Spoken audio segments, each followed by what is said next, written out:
Ottobre 1915. In alta quota sulle Dolomiti, il giovane sottotenente Mario Fusetti si offre volontario per guidare una pattuglia alla conquista del Sasso di Stria, a 2477 metri. Forte posizione austro-ungarica sul passo Falzarego. Nella notte tra il 17 e il 18 ottobre, Fusetti e 14 uomini scalano di sorpresa la cima e piantano il tricolore. Ma i rinforzi non arrivano.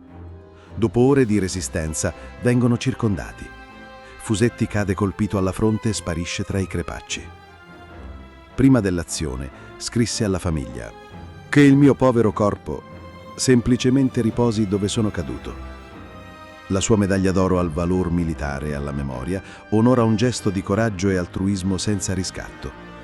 Nel 2018, una via ferrata dedicata ripercorre il suo itinerario eroico sul Sasso di Stria.